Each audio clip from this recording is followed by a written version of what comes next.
Una vez más nos encontramos en Diálogo Abierto, como siempre lo hacemos cada semana, para estudiar en esta ocasión el libro de los Hechos. Y estamos aquí en los estudios de Forest City y me acompañan en la mesa Denar y Ángelo. ¿Cómo están Denar y Ángelo? Bien, Bien, estamos Bien, muy ¿Sí? bien. Sí, Qué súper bueno. bien. Tranquilo. ¿Motivados? Motivado. Sí. Me encanta estar en esta mesa. A mí también. Pero Me motiva. cuando Joel está Ah. aquí, me No, gusta mucho ya más no. porque ya vienen las preguntas y uno aprende Sí. a través de las preguntas. Está bien. Y entonces uno está challenge Sí. para poder. Y Hoy lo me van a que hacer la pregunta a ustedes, Lo creo. bueno que dice que no hay respuesta buena ni respuesta mala, Claro, sino que es todo parte del aprendizaje. Estamos aquí aprendiendo Así que todo. todos estamos aprendiendo. Yo pero aprendo mucho. Me encanta Yo estar aprendo acá. mucho de este Sí, no, la verdad que diálogo, sí, claro. o sea, de lo que también en la escuela sabática cuando estamos juntos, o sea, realmente muy lindo. Así que bueno, vamos a empezar con una oración. Denar. Yo Sí. empiezo. Ya, oremos. Señor, gracias por esta oportunidad. Estamos acá otra vez. Y al abrir tu palabra siempre pedimos la presencia de tu Espíritu para que podamos aprender y pues nos muestres lo que tú quieres hablarnos. En nombre de Jesús. Amén. Amén. Muy bien, estamos entonces en el libro de los Hechos, en el capítulo 3, y vimos nosotros, de acuerdo a la vez pasada, había pasado algo que nosotros dijimos que marcaba un antes y un después. Había ya un antes y un después que era el descenso del Espíritu Santo, pero lo que sucedió ahora marca un antes y un después en cómo este grupo de discípulos se va a relacionar con el statu quo, como decimos, o con la institución religiosa de la iglesia judía. Y acá ya no, después de este acontecimiento, ya las cosas son diferentes. ¿Y qué era lo que había pasado?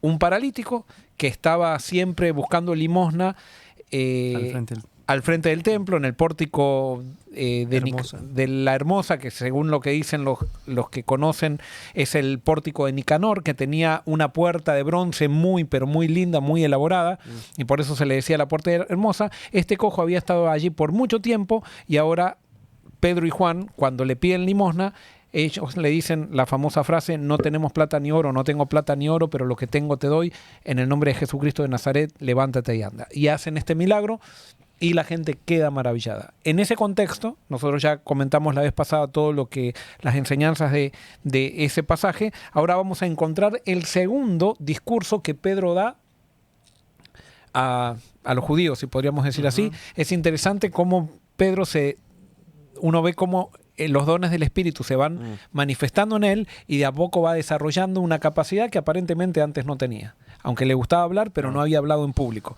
Y ahora vemos entonces que esto está sucediendo. Y vamos a ver entonces en ese contexto qué es lo que está sucediendo en Hechos capítulo 3, versículo 11. ¿Qué dice? Y teniendo asidos a Pedro y a Juan el cojo que había sido sanado, todo el pueblo atónico concurrió a ellos al pórtico que se llama de Salomón. Muy bien, hasta ahí. Entonces dice que el cojo que había sido sanado tenía asidos a Pedro y a Juan. O sea, imagínenselo esto, o sea, el cojo estaba agarrado de ellos, era como que no los quería soltar. En el griego, según lo que dicen los eruditos, pareciera como que el cojo los tenía así a Pedro y a Juan, ¿no? Como que diciendo, estos son mis amigos, ellos me dieron algo que nadie más me pudo dar y no quería irse del lado de ellos. Habíamos dicho que había un grupo de gente que había quedado asombrada y otra gente que había quedado espantada. Y entonces Pedro aprovecha esas dos sensaciones encontradas que había, o esas dos emociones encontradas que había en el pueblo, para comenzar su discurso. Y vamos a ver cómo es el discurso de Pedro. Vamos del versículo 12 al 16. Viendo esto, Pedro respondió al pueblo: varones israelitas, ¿por qué os maravilláis de esto? ¿Y por qué ponéis los ojos en nosotros como si por nuestro poder o piedad hubiésemos hecho andar a este? El Dios de Abraham, de Isaac y de Jacob, el Dios de nuestros padres, ha glorificado a su Hijo Jesús, a quien vosotros entregasteis y negasteis delante de Pilato cuando éste había resuelto ponerle en libertad. Ustedes rechazaron a ese santo y justo y en su lugar exigieron que soltaran a un asesino. Ustedes mataron al autor de la vida, pero Dios lo levantó de los muertos. Y nosotros somos testigos de ese hecho. Hasta el 16. Hasta así. Por la fe en el nombre de Jesús, este hombre fue sanado, y ustedes saben que él antes era un lisiado. La fe en el nombre de Jesús lo ha sanado delante de sus propios ojos. Muy bien, entonces acá tenemos que Pedro comienza a hablar entonces con los judíos y acá vemos las características de una persona que está regida por Dios. La primera característica, que lo vemos eso mucho en la Biblia, es que Pedro y Juan podrían haber, Llevado la gloria a ellos mismos. claro, podrían haber dicho qué poder cuando en la mano que tengo o algo por el estilo. Y ellos dicen, no, ustedes están asombrados, nos están mirando a nosotros, no nos miren a nosotros. O sea, esto ha sido hecho en el nombre de Cristo. O sea, es por Él. Y una de las cosas que dice Pedro dice, ¿o por qué ponéis los ojos en nosotros como si por nuestro poder o piedad hubiéramos hecho andar a este? O sea, Pedro y Juan tenían muy claro algo que antes no lo tenían muy claro. Y era que si ellos obtenían un favor de Dios, ¿por qué era? Por el Espíritu Santo. Y era por Dios mismo. O sea, claro, no sea nada que ver, o sea, ellos no. Claro, Sí. porque No era nosotros, porque eran buenos ni nada por claro, el estilo. si nosotros decimos, bueno, voy a analizar si Dios está conmigo o no. Entonces digo, bueno, Dios está conmigo porque la gente dice que yo soy piadoso o algo por el estilo. Y o Dios me contesta las oraciones porque soy piadoso o no. Dios me contesta las oraciones porque simplemente Él quiere contestarme. Claro. Ahora alguien puede decir, bueno, entonces no estoy en relación con Dios y Dios va a contestar mis oraciones. Lo más probable es que cuando yo no esté en relación con Dios, no voy a sentir cómo Dios contesta mis oraciones. O sea, yo lo dejo de ver a Dios. ¿Se acuerdan lo que le dijo Jesús a Nicodemo? Él le dijo, ¿quién puede ver el reino de Dios? El que nace, El que nace de El que nace de vuelta. ¿Qué quiere decir? ¿Que el reino de Dios no está cuando la persona no nace de vuelta? Sí, existe. El reino de Dios está siempre. Lo que pasa es que La persona solamente no lo lo ven aquellos que han nacido de vuelta. Y lo mismo, Dios siempre contesta las oraciones, pero nosotros tenemos la sensación de que Dios nos contesta y podemos ver la contestación de Dios cuando estamos entregados a Él. O sea, si no, no lo vemos. Y Dios nos contesta. Por eso estamos vivos, por eso avanzamos en la vida. Pero solamente podemos ser, en la medida que nos acercamos a Dios, cada día somos más conscientes de Dios.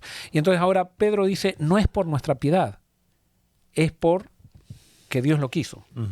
Entonces, ¿se acuerdan de algún otro personaje en la Biblia que también tuvo la misma actitud? A ver si los conecta esto con alguien que tuvo la misma hizo un actitud. milagro y hizo lo mismo. De Que no quiso llevar, podría haberse llevado toda la gloria y no se la llevó. Claro, es Te fuiste una pregunta demasiado abarcante. demasiado amplia. Pero Ay, sí, no, Elías, ¿no? Elías, No. no, tendríamos que analizarlo. Me Pero suena algo a ahí. mí el que me hace acordar es a Daniel. O sea, cuando iban a matar, Nabucodonosor mandó a matar a todos los sabios y entonces le dice a Arioc, dejadnos unos días para que nosotros oremos al Señor. Y entonces cuando él se presenta después, es interesante porque fue Daniel que lo buscó a Arioc. Y entonces Arioc, cuando va a Nabucodonosor con la actitud humana, le dice, yo he encontrado a quienes te van a interpretar, ¿no? O sea, y él no había encontrado nada. Y entonces, pero después cuando Dios le revela a Daniel, Daniel le hace muy claro a Nabucodonosor que esto no es por él, es porque hay un Dios en los cielos que tuvo a bien revelarle aquello que los otros sabios no podían revelarle. Él podría haberse atribuido la gloria, pero no se lo atribuyó. Esa es la actitud de alguien que está con Dios. Y por Eliseo era, ¿no? ¿Cuál? Naamán. Naamán. Ese era, que después le trajo regalos y todo, y él no quiso, correcto. Ese era el que yo estaba pensando. Muy bien, muy bien. Bien, no era Elías, era Eliseo, el que vino después, pero bueno, ahí está. Entonces, esta es una de las características. Ahora, ¿cómo nosotros podemos hacer para que cuando Dios nos bendiga no nos demos la gloria a nosotros mismos? ¿Por qué Pedro pudo hacer eso? Naturalmente nosotros nos queremos llevar la gloria. Siempre. O sea, eso es algo natural. Correcto. Creo que la única forma, o sea, es la conexión. El Porque, Espíritu Santo. o sea, porque si nosotros estamos conectados con Jesús, que es lo que dijo Jesús, o sea, sin mí no pueden hacer nada, cuando llevamos esa conexión, o sea, al estar con Él, se lo atribuimos a Él. O sea, si nosotros estamos desconectados, nos atribuimos a nosotros. Y Dios bendice igual, o sea... Dios hace lo que tiene que hacer igual. Y es por eso que cuando Jesús dice, o sea, es que al final habrá mucho que dice, en tu nombre hicimos milagros, en tu nombre hicimos... Porque se hizo igual, o sea, Claro, igual. entonces, y el que hacía milagros pensaba, qué piadoso que soy porque Dios hace milagros a través de mí. Y no tenía, Dios lo único que quiere es beneficiar a la gente. Correcto. Entonces no está pensando si soy piadoso o no. Él quiere contestar. Ahora, cuando no soy piadoso, me atribuyo yo la... me Para mí atribuyo- tal vez la diferencia la hace obviamente el espíritu que había recibido. Porque si te fijas, cuando antes de recibir el espíritu, van a arrestar a Jesús y él quiere defender, él quiere llevarse, como decir, yo voy a defender al maestro. Sí, yo soy mejor que todos, Exacto, que había dicho exacto. unas horas antes. Correcto. Todos te pueden dejar, pero yo no te voy a dejar. Pero ahora lo vemos una actitud diferente que me parece que es la obra del espíritu que Correcto. te hace ver, bueno, la realidad de quién tú eres y quién Dios es y que nada podemos hacer sin el poder del espíritu. El Espíritu Santo nos va llevando a la cordura en la medida que vamos avanzando. Y llega un momento que en la medida que uno avanza en la intimidad con Dios, eso no quiere decir que es algo natural, como decía Denar, pero cuando estamos en intimidad con Dios, cada vez te va pareciendo más vano y más hueco llamar la atención sobre vos mismo. Cuando antes uno no se daba cuenta, y por ejemplo, cuando antes uno veía que alguien estaba llamando la atención sobre sí mismo, a uno le daba cierta rabia, porque no hay nada peor para un orgulloso que otro orgulloso. O sea, entonces a uno le da... Competencia. Sí, como diciendo, ¿cómo me gustaría a mí también estar llamando? Pero este no, este está llamando la atención, no lo aguanto, o no la aguanto, o algo por el estilo. Así que me voy a hacer humilde para parecer más humilde. Exacto. Entonces, pero cuando estás en el espíritu, o sea, cuando tenés una... No es que te da rabia que otro llame la atención, te resulta hueco, te resulta disonante, o sea, te resulta algo como que no querés. O sea, y eso lo hace, esa diferencia la hace el espíritu. Porque para nosotros es natural siempre querer estar en el centro. Ahora, es interesante porque después que dice esto Pedro aprovecha, no sé si decir aprovecha, pero dice: el Dios de Abraham, de Isaac y de Jacob, el Dios de nuestros padres, ha glorificado a su Hijo Jesús. Y se podría haber quedado callado Pedro ahí. Pero sin embargo sigue con la frase y dice: a quien vosotros entregasteis, negasteis delante de Pilato cuando había resuelto ponerlo en libertad. Pero vosotros negasteis al santo y al justo y pediste que se os diera un homicida y matasteis al autor de la vida, a quien Dios resucitó de los muertos, de lo cual nosotros somos testigos. O sea, mete el dedo en la llaga enseguida. De nuevo, porque ya lo había dicho en el primer... Sí. o sea, En el primer sermón. sí, Se la tiró de nuevo así, sin anestesia. Sí. Ahora, Fue. ¿qué era? ¿Era del espíritu o era el espíritu de Pedro eso que estaba allí? Esa es buena pregunta. Yo creo que era del espíritu esto, o sea, y lo vemos, o sea, después lo vemos también, claro, no sabemos el tono de voz con Claro. que lo hacía, pero él estaba señalando una realidad. O sea, ¿y por qué? ¿Cuál es el propósito de eso entonces? El propósito era que él estaba predicando con la autoridad que Jesús le había dado y ya no tenían miedo de la gente. Y simplemente lo que querían era salvar a la gente, no era meterle el dedo en la llaga Claro, y decir, pero- vos claro. sos un pecador empedernido. No. A lo que voy es, ¿cuál es el propósito? O sea, ¿qué reacción tuvo? Bueno, si lo vemos en el primero, tal vez podemos llegar a la conclusión. El decir eso a la gente: ustedes mataron a Jesús, ustedes lo crucificaron, ustedes el Mesías. ¿Cuál era el propósito de decir eso en ese sermón? Porque la gente puede decir, como le dijo Esteban, que no hemos llevado esa historia, pero Esteban también le dice lo mismo y lo matan. Sí, sí. Y aquí él lo dice, pero no lo matan. Y lo Correcto. dijo anteriormente. O sea, como que la acá reacción- comenzó todo. O sea, en Esteban se vengaron ya los que querían matar, empezaron a querer matar a estos. Acuérdense que a Jesús también siempre dice Juan que se habían propuesto matarlo, a Lázaro querían matarlo. O sea, ya esta actitud homicida Claro, sí, ya estaba. estaba. O sea, cuando nosotros negamos a Jesús, nos transformamos en homicidas. Y entonces, ¿cómo negamos a Jesús? Ahora Jesús ya no está, pero lo negamos a través de aquellos que predican a Jesús. O sea, cuando nosotros hay alguien que piensa diferente y queremos matarlo, ya el Espíritu de Dios no está en nosotros. Por más que el que piensa diferente esté equivocado también. Porque no es cuestión solamente... El que no está con Jesús no quiere matar solamente al que está con Jesús. Quiere matar a todos. A todo el que piensa diferente, a todo el que no puede controlar, lo quiere matar. Y es una ley esa. Nosotros buscamos destruir. Y eso lo vamos a ver acá. Porque Pedro le dice, es interesante, porque dice: entregasteis y negasteis delante de Pilato cuando éste había resuelto ponerlo en libertad. O sea, los discípulos tenían bien claro que Pilato, si fuera por Pilato, Jesús hubiera quedado libre. Sí, que no fueron los romanos. Que No fueron fueron, los judíos. exacto, porque los judíos ahora podían Exacto. sacarse Sí. y decir, fueron los romanos. Como nosotros decimos, son los judíos. Ujú. No, fue el ser humano, el religioso específicamente. El religioso trata de matar a Jesús. El gran problema de la iglesia cristiana ha sido Cristo. Siempre. Y lo sigue siendo hoy. Claro. Lo sigue siendo hoy, porque Cristo se transforma en una teoría, en una etiqueta, simplemente que nos etiqueta como cristianos, y ya hemos creado una cultura atrás de esa etiqueta, y simplemente como queremos quedar bien con la gente que está alrededor de esa cultura, hacemos todo lo que la gente dice, que le llamamos tradición, y que nosotros criticamos a los jóvenes con la moda, pero la tradición es la moda de la iglesia.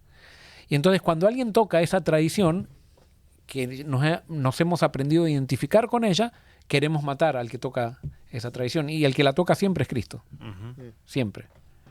Entonces, otra de las cosas que quería también resaltar es que hoy parece que estoy predicando, ¿no? Pero que quería resaltar es que dice, entregaste y negaste delante de Pilato cuando éste había resuelto ponerlo en libertad. Y yo no sé por qué anoté acá Juan 19:11. A ver, si ustedes me pueden ayudar por qué anoté Juan 19:11. Juan 19:11 dice, respondió Jesús, ninguna autoridad tendrías contra mí si no te fuese dada de arriba, por tanto, el que a ti me ha entregado, mayor pecado tiene. Muy bien, ahí está. Esto es lo que quería resaltar. Pilato. O sea, Pilato lo había querido, pues, Poner en libertad. pero Jesús le dice a Pilato, mira, no te hagas problema, o sea, no le dice no te hagas problema, pero porque Pilato le estaba exigiendo que él diga si era el Hijo de Dios, dice, mira, el problema acá no soy yo, el problema son, o no eres tú. Tienen más problemas aquellos que te entregaron. Ujú. ¿Y quiénes eran que lo habían entregado a Jesús? Los judíos, los líderes religiosos. Los líderes, sí. los dirigentes religiosos que lo habían entregado, y entonces Jesús le dice, tú no eres tan culpable. Ahora la pregunta es, ¿Pilato era culpable o no? Claro. ¿Por qué? Porque se dio a la presión de... sabiendo que Jesús era inocente, se dio a la presión de los líderes. ¿Cómo se llama eso? ¿Cómo le llamamos a los líderes que hacen, que presionan? Controladores, Ajá. manipuladores. Muy bien, esa es manipuladores. Hay un principio acá, claro, que quizás no está en este pasaje en sí, pero está indirectamente en el pasaje donde habla de Pilato y los dirigentes religiosos. Nunca vas a satisfacer al manipulador cumpliendo sus deseos. Nunca. O sea, el manipulador no se satisface con nada. Vos le cumplís un deseo y cuando le cumplís al manipulador el deseo te va a pedir otro. Y te va a pedir otro. Y va a empezar a pensar que ese es el deber tuyo ser esclavo de él o esclava de él. O sea, lo que tenemos que aprender es que al manipulador nunca se lo satisface. Y entonces cuando nosotros nos quejamos de un manipulador, el problema ¿en quién está? En nosotros. En nosotros, que cedemos al manipulador. Exacto. El manipulador se para cuando le decís no. Ujú. Pero si ve duda el manipulador, ve duda en vos o algo por el estilo, va a insistir por un lado, por el otro, y en la duda se mete, y vos por decir, bueno, lo voy a dejar tranquilo, lo dejás tranquilo 2 horas, hasta que aparece la próxima necesidad, y ahora el manipulador tiene más fuerza para manipularte más grande todavía la próxima vez. Y eso no lo entendemos, y por eso hay gente que dice, ay no, mi dirigente religioso me manipula. No, es que Dios no te permite que te dejes manipular por un ser humano. Ni sea dirigente religioso, ni político, ni cónyuge, ni hijo, ni nada. Pero nosotros somos débiles. Y eso también habla mucho del tipo de liderazgo de Pilato, que era un hombre que no tenía principios entonces. Que si hoy los líderes religiosos le decían, no, hay que matar a Jesús, pero 3 días después decían, no, es que dejarlo libre, él hacía lo que la presión le dijera, ¿viste? Claro. Para estar bien con todo el mundo. Pilato era un político, Claro. el típico político. ¿Y saben cómo murió Pilato? No murió en... me acuerdo. No. No, Pilato se suicidó. ¿O sí? ¿Ah, sí? Sí, o sea, eso está en la historia, no está en la Biblia. O sea, wow. claro, nosotros sabemos por qué se suicidó. En los historiadores quizás no sabían por qué se suicidó, pero Pilato, que fue un personaje histórico, terminó suicidándose. Porque eso es lo que pasa con alguien que se deja manipular, alguien que vive por las conveniencias. Las personas que viven por la conveniencia, tarde o temprano, quedan solas. Quedan solas.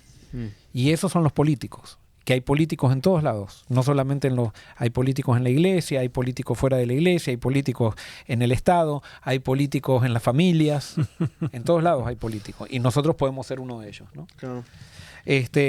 Ahora, es interesante porque dice que Pedro dice, nosotros estábamos seguros que Pilato, si fuera por Pilato, Jesús hubiera quedado libre, pero porque ustedes manipularon y ustedes presionaron, Ujú. y dice, y ustedes mataron o hicieron matar al autor de la vida y lo intercambiaron, ¿por qué? Dice Pilato. Perdón, un dice homicida, Pedro. por un Muy bien, homicida. por un homicida. Es interesante esto, es muy interesante que al autor de la vida preferimos a un homicida, a alguien que nos va a destruir, antes que quedarnos con el autor de la vida. Eso es lo que hace la religión hueca. La religión hueca es tan engañosa, la religión hueca, que nos hace pensar que estamos haciendo la voluntad de Dios cuando realmente estamos eligiendo un homicida a cambio de Jesús. Si hay algo que le molesta a la religión hueca, es Jesús. Es Jesús. Es que Jesús siempre viene a causar Una crisis. una crisis. Sí, ¿Por sí. qué? Porque tú estás, o sea, hablando de tú, digo yo, nosotros estamos cómodos, acostumbrados a una comodidad, a un tipo de hacer las cosas, y El llega statu quo. El statu quo. Y llega Jesús a cambiar todo eso. O sea, y entonces eso causa una crisis. Sí, Jesús pateó el tablero, realmente, pateó el tablero de la religión. Ahora estoy pensando, ¿será por eso que el Espíritu impresionó a Pedro a decir, ustedes lo mataron? Para causar esa reacción y decir, diante, espérate, ¿qué pasó aquí? Como que... Es que dicen que para que cambie tu cosmovisión tiene que haber una crisis de cosmovisión, si no vos no te das cuenta. Entonces, si vos no creás esa crisis, la persona no se da cuenta. Y por eso los sermones neutrales muchas veces están todos contentos, pero nadie, o sea, nadie cambia, nadie... En cambio, Exacto. los mensajes que producen, o como vos dirías, que dan vuelta a la cabeza, que diría Ángelo, entonces esos mensajes generan una crisis y me hacen pensar. Y la cuestión no es que nosotros tenemos que pensar y seguir al que está hablando, pero cuando hay esas crisis son necesarias para decir dónde estoy parado. Exacto. De otra manera no sabemos dónde estamos parados. Y entonces ellos ahora, fíjense que Pedro no los está condenando, al contrario, los está llamando al arrepentimiento. Le dice, ustedes mataron al autor de la vida y todavía tienen perdón. Uy, ahora con esto se me ocurrió una reflexión. Porque hay gente que piensa que la gente no tiene perdón simplemente por un estilo de música que alguien canta. Y ya piensan que ya no tiene perdón en la gente. Y acá Pedro le está diciendo a esta gente que tenían perdón a pesar de haber llevado la muerte al autor de la vida y haberse quedado con un homicida. Claro. Tremendo. Fíjense si Dios no es bueno. O sea, Sí, no, la si Dios gracia- no se da cuenta de que todos somos limitados y que Dios no está para condenar, está para salvar. Amén. ¿No? No, está tremenda esa reflexión. Sí, entonces, ahora, lo que me llama la atención es que Pedro dice, mataron al autor de la vida. Y yo no sé si la teología de Pedro no está demasiado desarrollada, pero ahora esta frase no, ¿cómo se dice? No concuerda con la teología actual. Porque en la teología actual, de acuerdo a lo que todos entendemos, decimos Jesús murió, Jesús hombre. Pero no murió Jesús divino. Ujú. Claro, pero por ahí para Pedro era lo mismo. Por eso, es que Pedro no estaba haciendo esas divisiones Claro. que nosotros hacemos creo que estaba- al estilo griego, de exacto. decir qué parte de Jesús Claro, era sí, sí, divina, sí, qué exacto. parte era humana. Él sabía que era el Hijo de Dios y punto. Claro. Y que murió y murió. Y no estaban diciendo qué parte murió, la divina o la humana. Esas son todas discusiones griegas que al hebreo no le interesaba eso. En Puerto Rico, no sé si esta frase la usan en sus países, pero en Puerto Rico diríamos, le estaban buscando la quinta pata al gato. Ujú. Es como que... La teología generalmente Claro, hace sí, eso. es como que sí puede ser algo que satisfaga una curiosidad, pero al final del día... No, y bueno, la teología muchas veces, Listo. y bueno, todos somos teólogos, así que no estamos en contra de los teólogos, pero Claro. hay una cuestión, está la teología filosófica abstracta y la teología bíblica.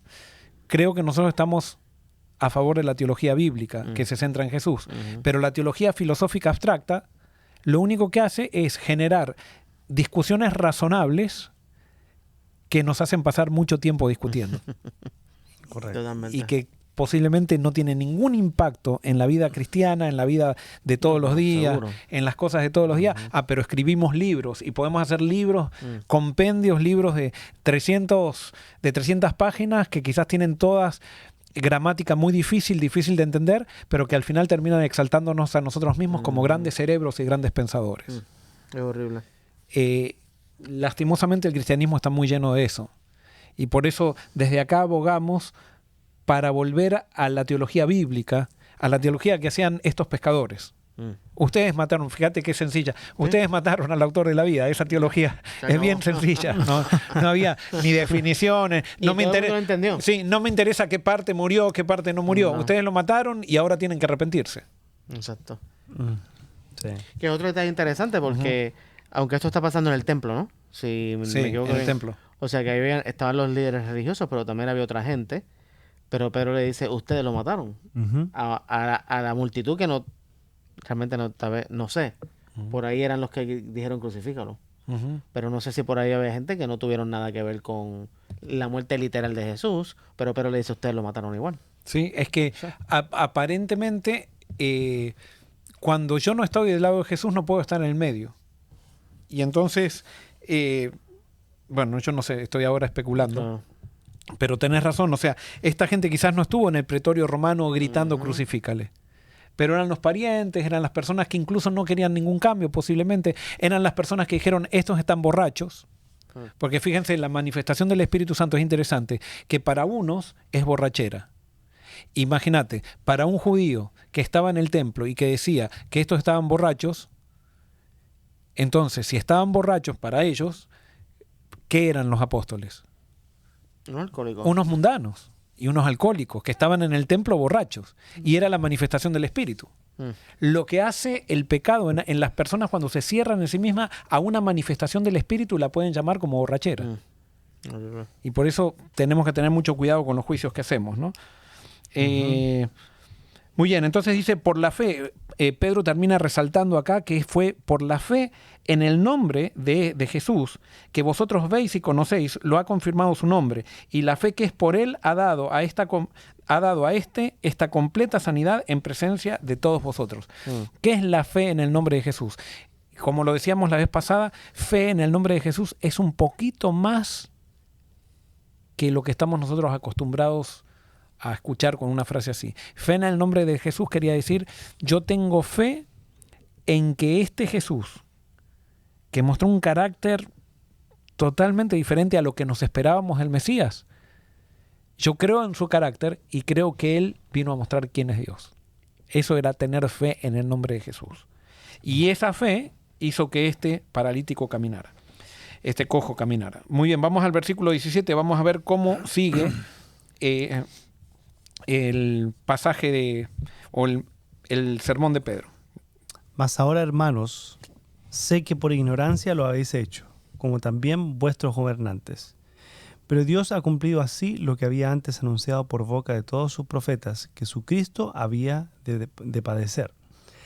Así que arrepentíos y convertíos, para que sean borrados vuestros pecados, para que vengan de la presencia del Señor tiempos de refrigerio, y Él envía a Jesucristo que os fue antes anunciado, a quien de cierto es necesario que el cielo reciba hasta los tiempos de la restauración de todas las cosas, de que habló Dios por boca de sus santos profetas, que han sido desde tiempo antiguo. ¿Sigue tú? Sí, ¿Qué versículo estamos? 22.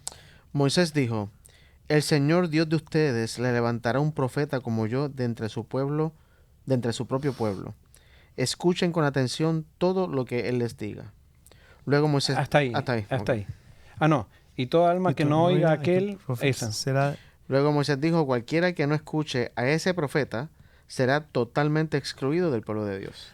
Muy bien, entonces ahora vamos a ver algunas cosas interesantes. Primero, Pedro ahí, después de haber dicho ustedes fueron los que causaron a que Jesús. Pilato o eligieron un homicida en vez del autor de la vida. Entonces ahora dice, ahí pone un poco de trapos fríos. Y dice, pero yo sé que por ignorancia lo habéis hecho. Y dice, también los gobernantes de ustedes. Eso mismo estaba pensando yo ahora mismo. Aún los líderes lo hicieron en ignorancia, dice Pedro. Ahora, ¿por qué Pedro podía tener tanta compasión por esta gente? ¿Cuál era la razón? Bueno, él experimentó compasión. O Porque sea, él había traicionado a Jesús por como eso. los gobernantes, como Exacto. todos. Ujú. Y a veces las personas que creen que nunca se equivocaron son las personas que son más acusadoras Mm. y las menos contemplativas con aquel que se equivoca. Pedro se había equivocado y por eso, por más que los dirigentes o los gobernantes unos corruptos, todavía él dice es por ignorancia. Así como yo por ignorancia o por debilidad traicioné al maestro, estamos todos en la misma, dice Pedro. A lo que no logro entender cómo se aplica esa ignorancia o en qué sentido Pedro la está diciendo, porque los líderes religiosos no eran ignorantes a los milagros de Jesús, a las profecías de Jesús, del Mesías que se habían cumplido en Jesús. O sea, ¿ignorancia en qué sentido? Tal vez es la pregunta que no estoy muy claro. ¿En qué Pedro se refiere con ustedes lo mataron pero en ignorancia? Yo saben No lo sé. que creo que para los discípulos fue muy difícil entender que Jesús era Dios caminando con ellos en la tierra. Y entonces Pedro estaba entendiendo eso y ahora esta era la oportunidad de darse cuenta realmente de las cosas como eran. Mm. Y toda esta gente no había tenido un Pentecostés como ellos. Toda esta gente no Claro. había visto a Jesús resucitado. Por más que eran gobernantes, por más que eran gente mala o algo por el estilo, no tenían la información de la que ellos manejaban, pero era porque habían sido testigos oculares de eso. Mm. Entonces Ok. Pedro es empático con ellos. Entonces dice, yo sé que fue por ignorancia. Tremendo. Es más adelante dice que un montón de sacerdotes se convirtieron. Ujú. O sea, que eran sacerdotes sin duda, que en un momento estaban en contra de Jesús. Claro. Y saben que es interesante esto, porque en las redes sociales a mí me mandan mensajes buenos mucha gente y a veces me mandan insultos muchísima gente también. Y una vez me acuerdo que una persona me mandó pero unos insultos pero muy, muy, muy fuertes, poniendo en duda mi ministerio, poniendo en duda mis pastorados. Y quizás esa persona está en Argentina y quizás me está escuchando. Y bueno, yo decidí, yo no decidí, está mal dicho, el Espíritu Santo me hizo entender que lo trate bien. Mm. Y yo no siempre contesto a los mensajes, pero esa vez lo contesté. Y después de todos los insultos le dijo, mira, aparentemente vos tenés un problema en tu corazón y quizás te la agarraste conmigo. ¿Pero por qué? Le pedí razones que me diga por qué estaba diciendo todas las acusaciones que decía. Y empezamos un diálogo. Eso fue hace como hace unos 10 años de haber pasado eso. Y hoy somos, que posiblemente estará escuchando, hoy somos muy amigos, muy amigos. Y entonces Dios tiene un proceso con todos. ¿Quién puede decir que no acusó a alguien alguna vez? ¿Quién puede decir que no se confundió con la obra del Espíritu con alguien? Y alguien que pensaba que yo a veces pensé gente que era mala y después me di cuenta que era gente utilizada por Dios. Mm. Entonces es necesario que todos nos demos cuenta de dónde estamos parados para saber cómo actuar con aquel que se equivoca, no solamente que se equivoca con la iglesia, con las cosas, sino que se equivoca con nosotros, ¿no? Entonces, ¿por qué estábamos hablando de esto? Por la ignorancia. Muy bien, entonces, otra de las cosas que quería que Pedro dice acá, dice, Dios ha cumplido lo que antes había anunciado por boca de todos los profetas, que su Cristo habría de padecer. Una de las cosas que no querían entender en las profecías los judíos era que Cristo iba a padecer. Que Cristo iba a padecer. Sino que él iba a venir a pelear, como un libertador. A liberarlos de los problemas que tenían. O sea, claro, pero no que no iba a padecer, o sea, que iba a ser un caudillo. Sí, yo a veces, ¿sabes qué? Digo, no sé, quizás me equivoco, o quizás está mal este paralelismo, pero ¿no será que nosotros también con la segunda venida de Cristo la vemos como el Mesías de los judíos? O sea... ¿En qué sentido? Y que la vemos como es la liberación de todos nuestros problemas. Pero realmente, si cuando Cristo se manifiesta como el Cristo que va a venir, como realmente es, lo rechazamos. Entonces, si rechazamos a Cristo cuando se manifiesta como realmente es, cuando Cristo venga, y quizás hablamos de la venida de Cristo y decimos, o sea, Maranata y un montón de cosas y eso, y estamos cuidando la santidad en la iglesia, acusando un montón de gente y todo eso, quizás lo único que estamos haciendo es tener la misma visión la misma visión que tenían los discípulos. Totalmente. Que tenían, perdón, Y los judíos. los judíos. Muy bien, Qué vamos a avanzar, porque si no, Ángelo se nos duerme. ¿Qué pasó? No sé. El almuerzo me tiene mal. Tendríamos que tener unos lentes de sol para vos. Me tiró al medio el joven. Es para que te quites los nervios. Estoy aquí. Estoy leyendo. Así como Pedro, viste en el discurso que lo tiró al medio, tú te tiraste Lo hice al en medio. ignorancia. Claro, Lo pero hice fue en en ignorancia. Muy bien, ay. entonces, muy bien, acá entonces Pedro dice, así que arrepentíos y convertidos. Y acá hago la pregunta, ¿qué es arrepentimiento y conversión aquí para Pedro? ¿A quién está llamando Pedro al arrepentimiento? A los que están. A todos los que estaban ahí, ¿no? ¿Y quiénes eran los que estaban ahí? Bueno, era como dijimos ahorita, parte del pueblo, de la gente, Ajá. pero también los líderes religiosos. Ajá, dirigentes. entonces, el arrepentimiento y la conversión, ¿con qué tiene que ver? ¿Cuál es el criterio de arrepentimiento y conversión?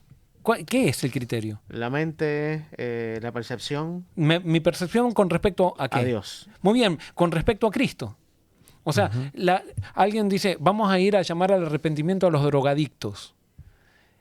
Y el arrepentimiento no es arrepentirme de la droga. El arrepentimiento es, en la Biblia, en contexto bíblico, es mi percepción acerca de Dios a través de Cristo. Es cuál es el papel que juega Cristo en mi vida. Eso es arrepentimiento. ¿Sabes que eso ahorita, mientras estaba hablando y lo estaba leyendo, justo quería mencionarlo porque en mi versión dice, arrepiéntanse de sus pecados. Si arrepentimiento es un cambio de mente, un cambio de mente de mis pecados. ¿Cómo se ve eso a través de Jesús? Claro, lo que pasa es que esta gente no veía sus pecados. Porque ellos pensaban que el pecado era drogarse, era la canción que cantaban en las sinagogas, si tenía mucho ritmo, tenía poco ritmo. Y resulta que el pecado es cómo veo a Dios. Claro. Y mi actitud hacia Jesucristo especialmente. Y con esto no estamos diciendo que entonces hay que hacer cualquier cosa, o sea, vamos a hacer cualquier cosa. Lo que pasa es que el pecado es no poner a lo más importante en el lugar más importante y a poner a lo menos importante en el lugar menos importante. No, y en el contexto que Pedro también lo está diciendo, el pecado principalmente fue rechazaron a Jesús como Dios. Sí. Y la consecuencia de ese pensamiento se mostró en la acción de que lo mataron. Exacto. El pecado original, el pecado, tal vez original no es la palabra porque eso también tiene otra connotación, pero el pecado en sí mismo es ver a Dios de una manera que Dios no es. Y como lo veo de esa manera, reacciono con Dios de esa manera que yo lo veo. Claro, si Dios es malo con el que se equivoca, entonces yo voy a ser malo con el que se equivoca también, porque estoy siguiendo a Dios y lo hago sinceramente. Pero siguiendo un Dios malo, justamente ese es el engaño de Satanás que trata de hacer, nosotros causamos muchísimo daño a la gente, muchísimo daño. Y por eso Jesús decía, yo les digo que va a llegar un tiempo que muchos los matarán pensando que los están matando en mi nombre. Claro. No, y si Dios es malo, entonces yo me voy a relacionar con Dios como un Dios malo. Voy a querer manipularlo, voy a querer llevarle cosas buenas, voy a querer mantenerlo contento para que no sea malo conmigo. Todo eso genera, que creo que tiene que ver con este arrepentimiento que Pedro está haciendo. Muy bien. Entonces seguimos, no sé, con el discurso de Pedro. Vamos al versículo 20. 20. ¿Vos querés destacar algo? No, es que vamos para allá. Ah, bueno. 20, Dice, 21. y él envía a Jesucristo, que le fue antes anunciado. A este ciertamente es necesario que el siervo reciba hasta los tiempos de la restauración de todas las cosas, de que habló Dios por boca de sus santos profetas, que han sido desde tiempo antiguo. Y esta frase no vamos a discutirla, pero en este momento hay mucha discusión. ¿Qué significa esta restauración de todas las cosas? ¿Qué quiere decir esto de que se van a restaurar todas las cosas? ¿Se van a restaurar todas las cosas plenamente o no? Y entonces no lo vamos a discutir ahora porque... dice otra cosa. ¿Qué dice? A ver. O sea, no dice otra cosa, pero dice, entonces de la presencia del Señor vendrán tiempos de refrigerio y Él les enviará nuevamente a Jesús. ¿Eso es lo que dice la versión de ustedes? Y sí, dice, Él les enviará y él envíe a Jesucristo, que os fue antes Ok. anunciado. Pero el 21. Lee, a ver. No, el 21 dice, pues él debe permanecer en el cielo hasta el tiempo de la restauración final de todas las cosas, así como Dios lo prometió desde hace mucho mediante sus santos profetas. Ujú. En este contexto me parece que está hablando de la segunda venida. Bueno, por eso Claro, hay claro, una ahí discusión muy claro, grande claro. qué es lo que esto significa. Ok. Y vamos al versículo 24. Bueno, después dice, el Señor vuestro Dios os levantará profeta de entre vuestros hermanos como a mí, a él oiréis en todas las cosas que os hable, y toda alma que no oiga a aquel profeta será desarraigada del pueblo. Es interesante que esto lo anunció Moisés, pero cuando Jesús viene, la gente se queda con Moisés Y no, y no quiere aceptar al profeta que profetizó Moisés. Mm, ¿No? Sí, Increíble. sí. Ujú. Y eso es una de las cosas que Jesús quería cambiar. O sea, ustedes se quedaron con Moisés y yo soy mayor aún que Moisés.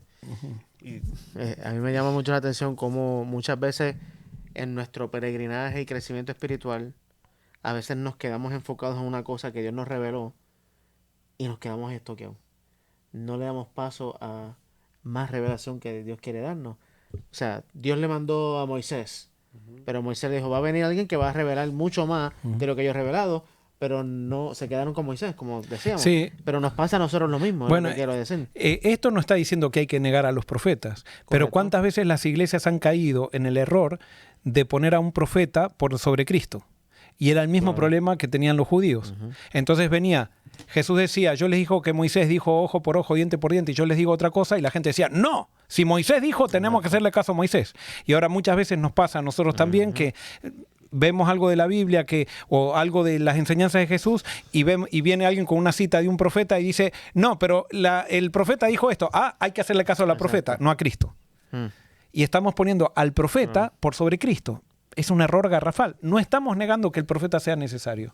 No estamos negando el don de profecía. Pero nunca podemos poner al don de profecía por sobre Jesús.